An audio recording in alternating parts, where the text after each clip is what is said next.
Have you ever felt like you were completely fine on the outside while slowly breaking apart on the inside? There is a story I think many people need to hear. It's about a young man named David, who was always considered the anchor of his friend group. Whenever someone needed help moving apartments, a shoulder to cry on after a breakup, or someone to organize a road trip, David was the one who took initiative. He was responsible, confident, and decisive. The kind of friend who made everyone feel safe because he always seemed to have everything under control.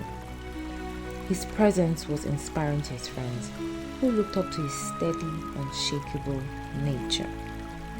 Please like, follow, and subscribe to the channel. Thank you. But the problem with being the group's reliable anchor is that people assume you never drift and they forget to check if you're drowning. A few months ago, David agreed to co-host a major charity fundraising dinner for a close friend's local community project. He poured weeks into coordinating the details, managing the seating chart, and handling the donation. On the night of the event, the venue's main audio system failed completely during the opening speech, and a chaotic mix-up at the front desk caused several high-profile guests to lose their reserved seats.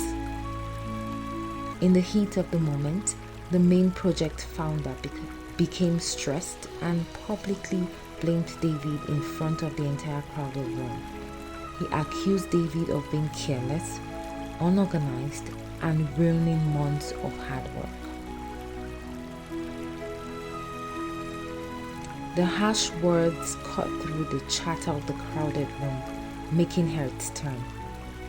David did not flinch or defend himself. He kept his posture straight, his expression completely calm, and calmly walked over to the sound technicians to fix the audio glitch himself before personally arranging new seating for the guests. He offered a warm, professional smile to everyone who passed.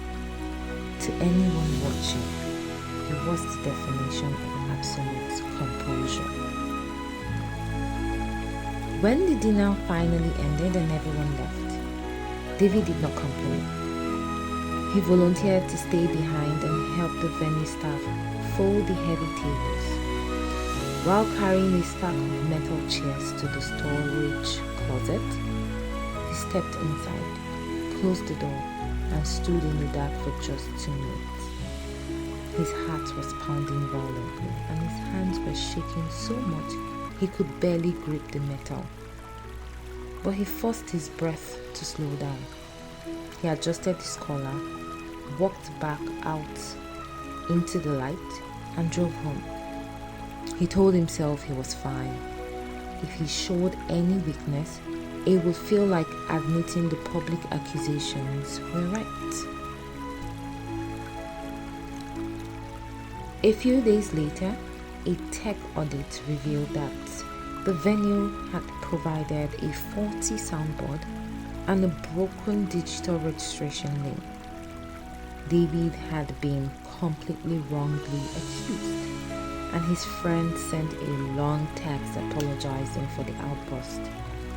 But the heavy weight inside David's chest didn't go away. To cope with the lingering shock of that public humiliation, David developed a subtle routine. Every afternoon after returning from his daily errands, he would sit on his front porch steps for 20 minutes before opening his front door. He would clasp his hands together tightly, staring fixedly at a small crack in the concrete walkway, completely silent.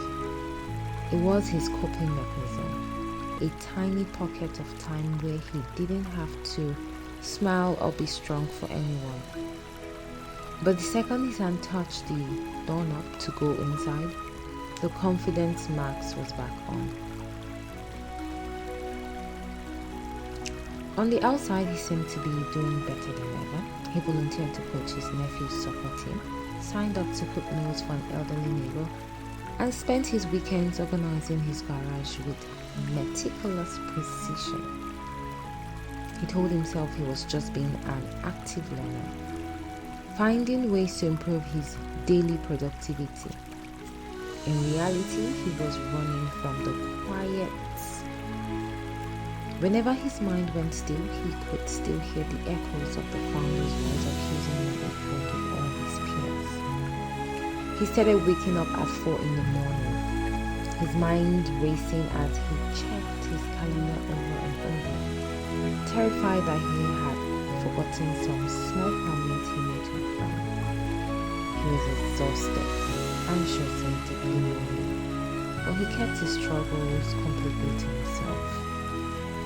To ask for help felt like a burden he shouldn't place on others.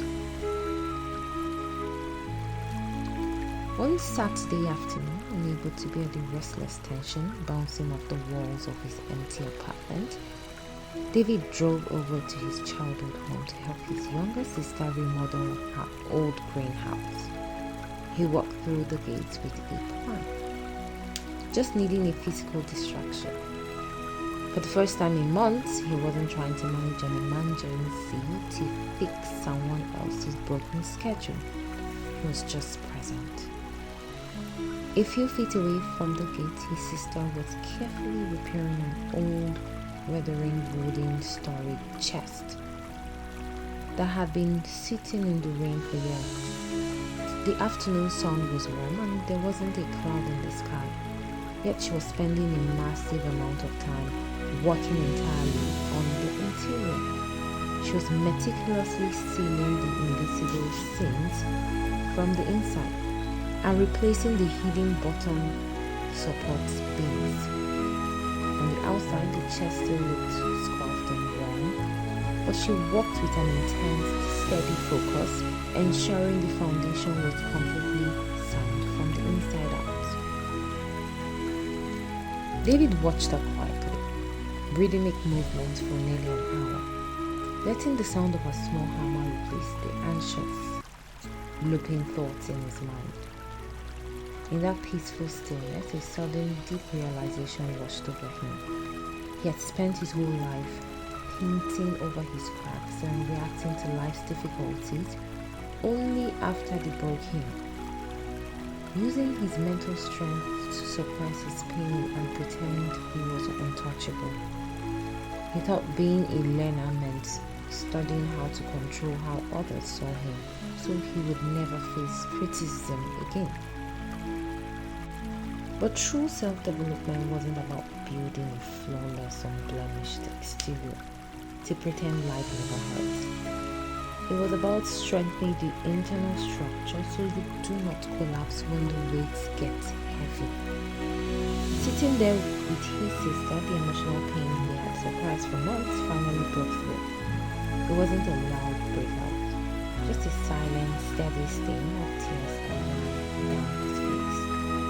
He didn't wipe them away, he just let them fall.